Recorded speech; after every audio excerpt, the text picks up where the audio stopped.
Hi, I'm Reverend Tom Kearns, and welcome to 333 Magic 9, where the tarot cards and the astrology stars come together to help you. Now, 2022 will be a different year than 2021, but there still are some critical days that you need to know about because they can affect your love, your money, and your career. So let's take a closer look at some of the important days in 2022. I hope you will like this video and also press the little bell for notifications when my new videos come out. The tarot card for the first quarter is the Death card, which represents death and the possibility of resurrection. The tarot card for the second quarter is the Magician, which represents spiritual power being used on the earth plane for creation. The tarot card for the third quarter is the Seven of Cups, which represents misrepresentation, confusion, and temptation. The tarot card for the fourth quarter is the Wheel of Fortune, which represents a new cycle with new potential in the spiritual continuity behind the ever-changing world. Sagittarius, the tarot card for the first quarter, and overshadowing the whole year is the Death card. The Death card represents not only death, but the possibility of rebirth and renewal. It can also represent revolution and may be very apropos since Pluto, the planet of death and resurrection, will return to the exact degree it was at the birth of the United States of America. This represents a purging of people who have abused power and beliefs that are false. There is hope for a better future. And as we look down into the astrology for the first quarter, the year begins with 4 planets in Capricorn and your second house of resources. Yahoo! That could be really good. Since Venus is retrograde and conjunct Pluto, this is the perfect time to reevaluate what you need to adjust to earn more money. Oh boy, this is time to budget wisely. Mercury will go retrograde on the 14th, suggesting a need for care with communications and travel. And Uranus will turn direct in your 6th house on the 18th, suggesting you need to redirect your daily routines and work. You might have some good ideas at work.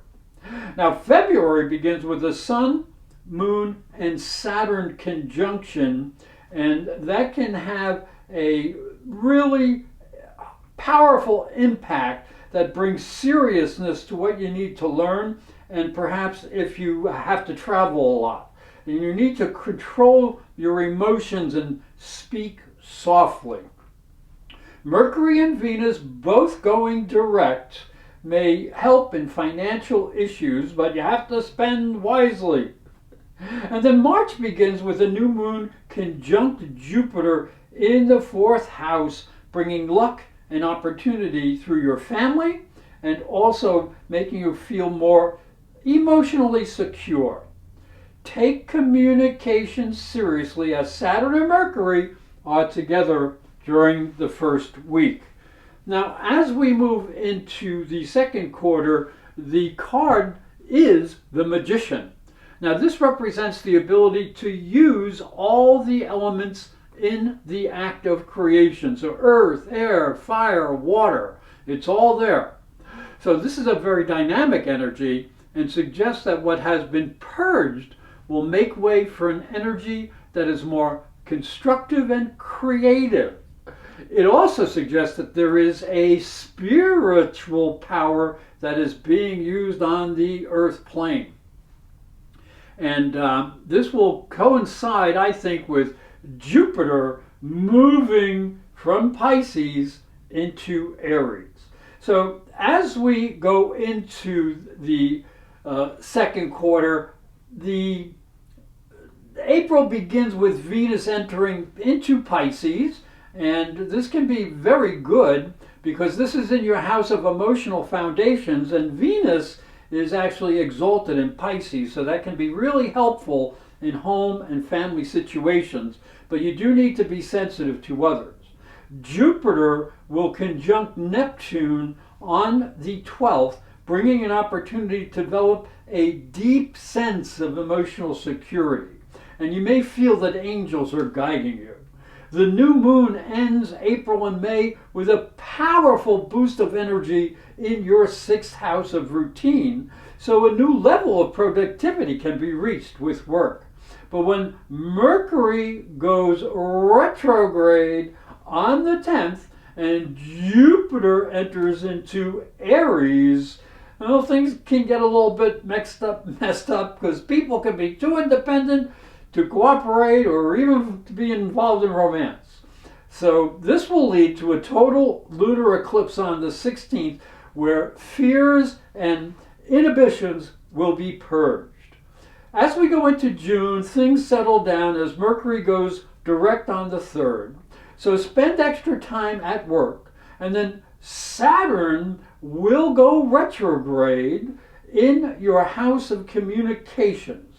So you need to speak softly and know what is appropriate to express and know what not to say.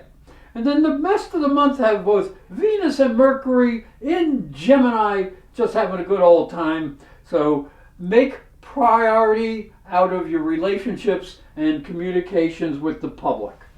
The tarot card for the 3rd quarter is the 7 of Cups. Now this card represents confusion and temptation. In the real world, it can be associated with misinformation or not being able to clearly understand the choices that are right in front of a person. So the challenge becomes making wise decisions and not being swayed by misinformation or your own emotions. So as we look into the astrology, July will be a very busy month as 4 planets make changes. Week 1 has Mars in your 6th house changing direction.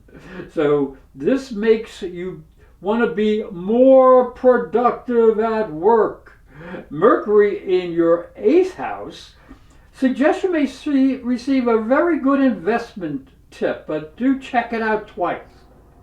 In the 3rd week, Venus will want to be more sensual, so cuddle up with your mate.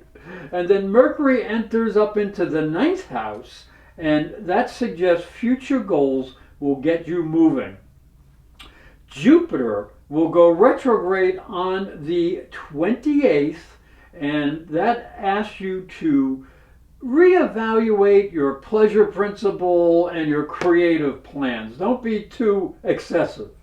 As you go into August, there's a similar pattern as Mercury moves into the 10th house up on the 4th, making you more service-oriented and communicative in your career. And then Venus in the 9th house on the 11th really attracts support for travel or education, so look for new opportunities. Mars in the 7th house wants to be aggressive with partners, so be a little careful. And on the 24th, Uranus in your 6th house may make you reconsider work projects and routines, and you may need some new technology. September will be a lot easier as Venus comes down to Earth on the 4th, helping in your career, and Mercury will retrograde in your 11th house, so make sure you clarify your networking efforts, know why you're there. As we move into the 4th quarter, the tarot card is the Wheel of Fortune. It depicts the 4 fixed signs of the zodiac, bringing a sense of the spiritual continuity that lies behind the ever-changing nature of the world. So this is a very positive card and suggests that our fortunes are taking a turn for the better. In fact, you may be feeling that way already. So enjoy the natural cycles of life. As we look down into the astrology, October begins with Mercury going direct up in the 10th house. So this is beneficial for career advancement. So make any presentations that you can and wow them. Be prepared. Pluto turns direct in your second house on the 8th, bringing changes or adjustments to making and investing money. And then Saturn turns direct on the 23rd in the third house, and this can help you deepen your mind and your communications ability. November begins as Mars will retrograde in the seventh house, so be careful with both business partners and personal relationships. Do not be too pushy. A total lunar eclipse on the 8th warns against ignoring responsibilities at work. So, also take care of your health. That's the health house as well.